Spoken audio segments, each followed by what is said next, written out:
Ladies and gentlemen, it's my great honor to introduce our next speaker. Lieutenant Governor Kim Guadagno has had a long and esteemed career in public service. She served as a federal prosecutor in New York and New Jersey and a top official in the New Jersey Office of the Attorney General. In 2007, the Lieutenant Governor was elected the first female sheriff in Monmouth County's history. 2 years later, she set another record by being elected the first Lieutenant Governor in New Jersey's history. I will say from a personal standpoint, it's been a privilege to work for the LG and to benefit from her strong support for our Homeland Security and law enforcement communities. My friends, please welcome the Lieutenant Governor of the state of New Jersey, Kim Guadagno.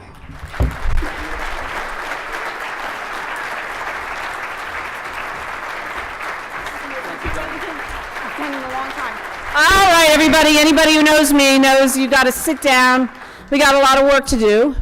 I hope I can add something to the discussion. I came here early this morning to hear the CIA director, and I don't know about you, but I think he deserves another round of applause because I was very impressed.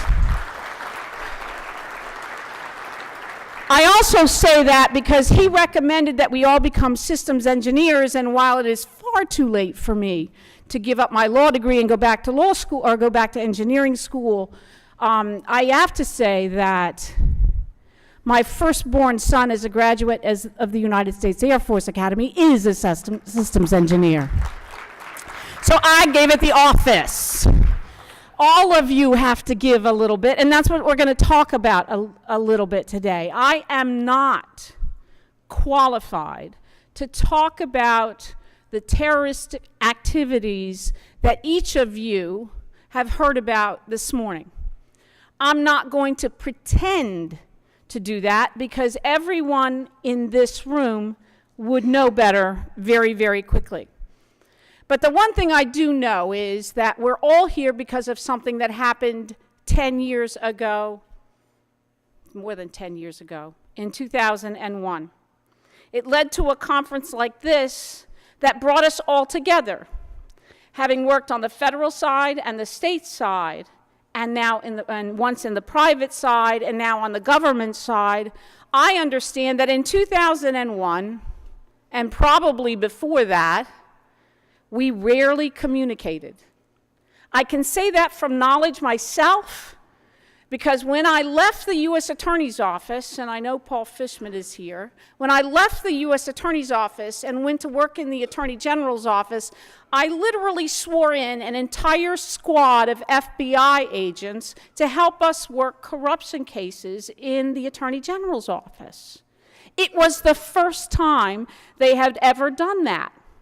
It was the first time they ever realized, the federal side ever realized, that in New Jersey we have super Fourth Amendment rights, that you just can't go pick trash without a warrant in New Jersey, that you just can't intercept communications without permission in New Jersey if you worked on the state side. It was a learning experience and one that we all continue to learn from every day. When I was first elected Lieutenant Governor of New Jersey, the governor asked me to be in charge of making businesses feel welcome again. Now, you on the government side probably don't really relate to that at all, but I do like to say that we have begun to turn around the business environment in New Jersey by opening a line of communication, by doing very much the same thing I did when I went from the Attorney General, the U.S. Attorney's Office to the Attorney General's office. We reached out to the business community to make them feel welcome. We cut their taxes a couple of $1 billion. But I gave them all my cell phone number and said, call me if you need some help. And I know by looking around the room that many of you have my cell phone number, and many of you have called me if you need some help. But the idea is the same: collaboration, reaching out, coordination, making things better for everyone else. I like to say we're making progress. We went from 9.8% unemployment to 4.5% unemployment. I had to get that in. Chris, you don't mind, do you? So you can applaud in New Jersey. That's lower than the national rate. So we're moving in the right direction on that. So I have to ask myself now, as I look around this room, what other obstacles do we face?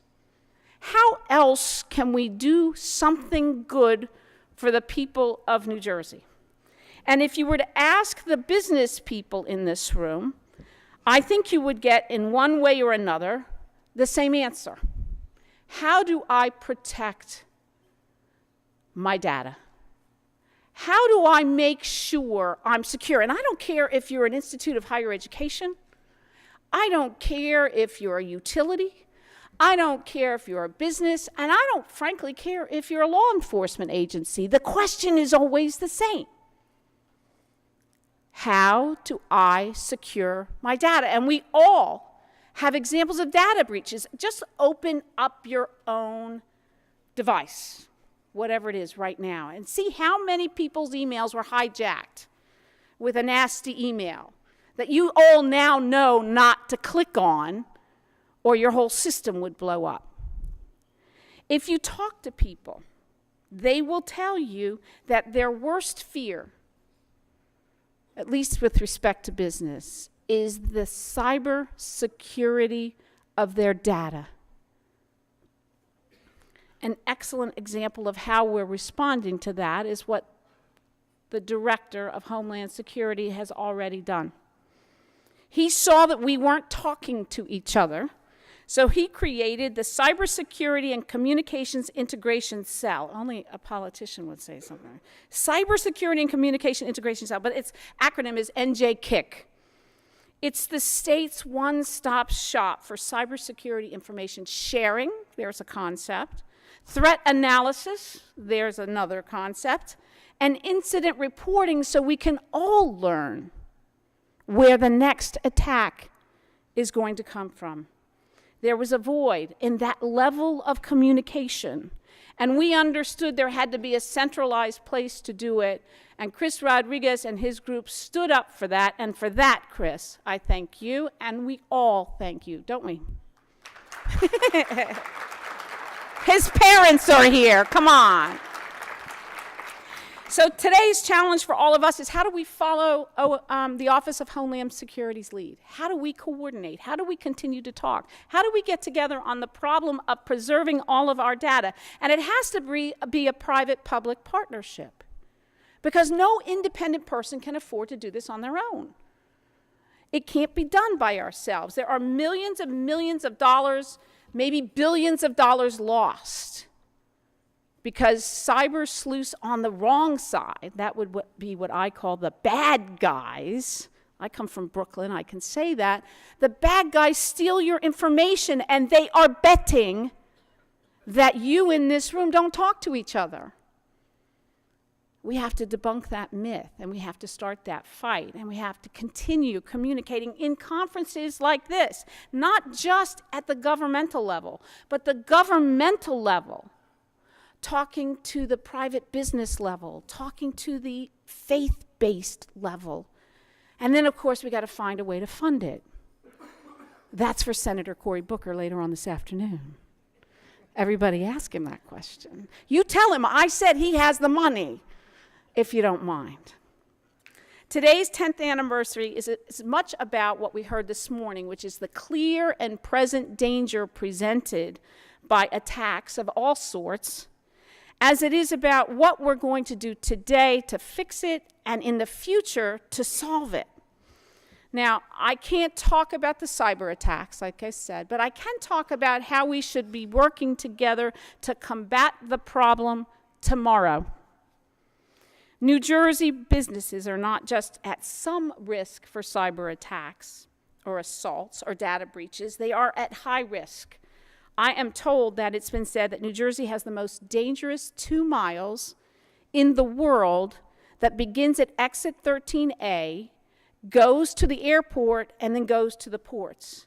A 2-mile radius that presents some of the highest targets in terms of attacks, whether it be cybersecurity or terroristic cells, of any place in the world. I'm also told, and I know this myself, that New Jersey has miles and miles and miles of cyber-independent businesses like our Gold Coast, which for those of you that are new to New Jersey is Jersey City. The financial sector lives in New Jersey City. I know, they think they're from New York. They really have already moved to New Jersey. The view from New Jersey is much better, and the rents are a lot cheaper. The pharma industry, the oil refinements, all of these sectors are at risk, and I consider New Jersey to be one of the prime targets for attack, whether it be data or human. Human. New Jersey's at high risk. We need to build our capacity to protect the data. We need to find methods to deter and detect cyber criminals and to ultimately ensure our own resiliency. It's no secret that sensitive information that's stored digitally has enormous economic value to the bad guys, or that our critical infrastructure is dependent upon cyber security. We are all here in this room at risk. And oh, by the way, just looking around the room, really? Why are you all in the same place at the same time? Does that make any sense to any of you in this room? If I'm a bad guy, what am I doing right now? Oh, none of that scared any of you? I'm sure that Director Rodriguez searched the room appropriately, but really, this is the last time we have a conference that includes the United States Attorney, the Ambassador to Israel, the CIA Director. Let's go down all the prosecutors from the state of New Jersey, half the sheriffs from the state of New Jersey. Last time. No more. It's dangerous. Plus, who's minding the store? The Colonel is here. Who's minding the store if you are all here right now? But it is a risk. It's a risk that the bad guys are hoping that you take again. Next time, don't be so advertising. It's live streaming it right now, Chris. But the loss of the data that could happen if we don't secure all of our data could, no, I don't think could, would, in fact, it did during Sandy, cripple the region and beyond. Imagine well, we all know that Bob Martin is here from the Department of Environmental Protection. We all know the Colonel is here. We all know what happened during Sandy. Every single water treatment plant in the country, in the state of New Jersey, was closed. 7 million people were without power. 54 gas stations were open. I'll never forget when Bob Martin suggested that we go odd even because people were fighting at the gas stations. And that was a God-made disaster. Imagine what would happen if we had a man-made attack. Or I suppose everyone in this room imagines every day what would happen if we had a man-made attack. According to one study, 2015 cybercrime survey, 79% of the businesses who responded said they'd had a cyber incident in the last 12 months in their own business. Many of those incidences, as you know already, go undetected. So the real tally is probably much higher than 79%. In fact, an attorney who represented a data breach client put it this way: there are two kinds of business entities, those who have had a data breach and those that don't know that they've had a data breach. Now, I've been in law enforcement, as you heard, for far too many years. I'm about 24 years, both in the U.S. Attorney's Office and in the Attorney General's Office. And I had the opportunity in 1999, anybody here from the Monmouth County Prosecutor's Office who was working in 1999, or in the U.S. Attorney's Office in 1999, or in the Attorney General's Office in 1999, when a guy by the name of David Smith, sitting in a single tiny little apartment in Aberdeen, New Jersey, unleashed on the world a virus called Melissa. Well, I was in the Attorney General's office when David Smith let it loose. Within a week, 100,000 systems, not people, but 100,000 systems had been shut down by a virus that was created in a one-bedroom apartment in Aberdeen, New Jersey, which is what, 30 or 40 miles south of where we're sitting right now, by one man. Some people say that it was the most destructive, or one of the 10 most destructive viruses ever created. Some people say that it even knocked NATO offline. It's hard to believe that 16 years ago this month, we were coordinating activities with the federal government, the Monmouth County Prosecutor's Office, and the Attorney General's Office to locate David Smith, or who was the mastermind behind the worm. And all we had to do to find the guy who knocked NATO offline 16 years ago was to trace back his AOL account. Can you imagine? In today's world, how easy it would be to catch the bad guys in cybersecurity if all we had to do was trace back their AOL account? Things have changed dramatically in the last 16 years. We were able to prosecute the very first worm virus case, and we prosecuted him both state and federal. He got 40 years, time off for good behavior. And what did he do with his time off for good behavior? He worked for us. Yeah, we got the bad guy to help us catch the bad guy. Now, if that doesn't scare you, nothing will. We need to do a better job developing cyber sleuths so we don't have to hire the bad guy. The bad guy who knocked NATO offline should be in jail instead of out trying to protect his country in order to get his time off. So today, for me anyway, is not as much about what you're talking about, today's present threat. God knows there is always going to be a present threat. I frankly don't know how you sleep at night. Your victories are never reported on the front page of the newspaper. But we all know by now what happens if you miss one.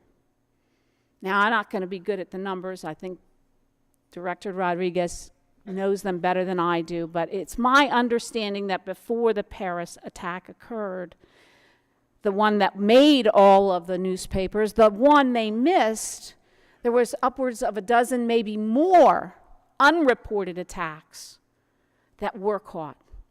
I don't know how you all sleep at night. Knowing what you know about the threat not only to New Jersey, not only to the United States, but to everyone in the world. So what are we going to do about it?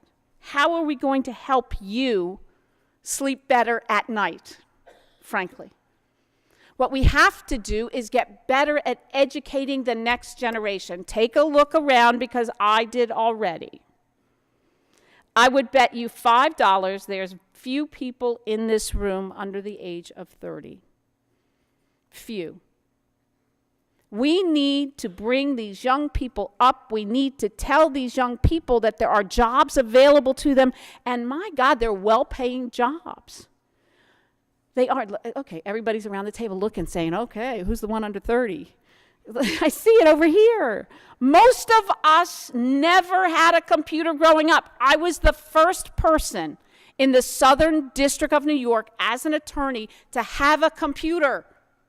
In 1983, some of you still have BlackBerry, some of you have Droids. Anybody who's working for the state still has a BlackBerry, by the way.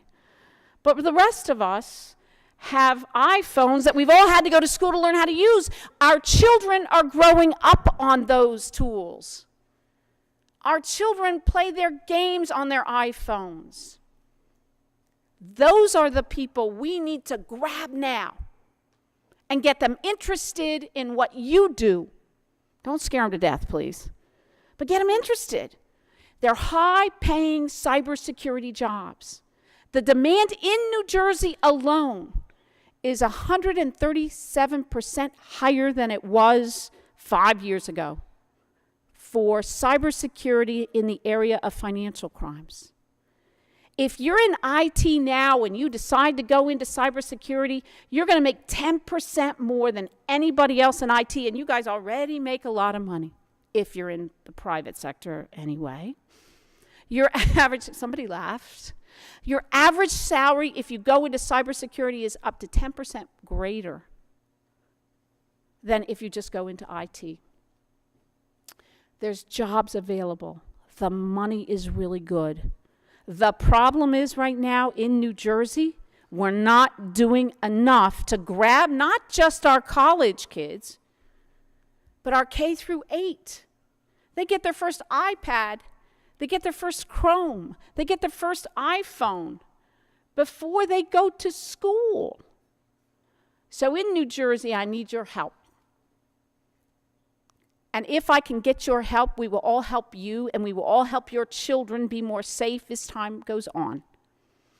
We need to go out and develop curriculum for not just our colleges, because the colleges are doing a pretty good job. NJIT just got a $4 million grant for scholarship money for cybersecurity. They have 40 programs, all related to cybersecurity in some way, and that's just NJIT, Stevens, Princeton, Kane, all of the public universities, many of the community colleges. They all have cybersecurity programs, which Senator Booker is going to tell you how he's going to fund it when he gets here. Remember that part?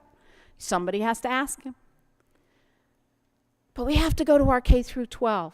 Michigan just started a K through 12 cybersecurity program. New Jersey has some ad hoc. It depends on the person.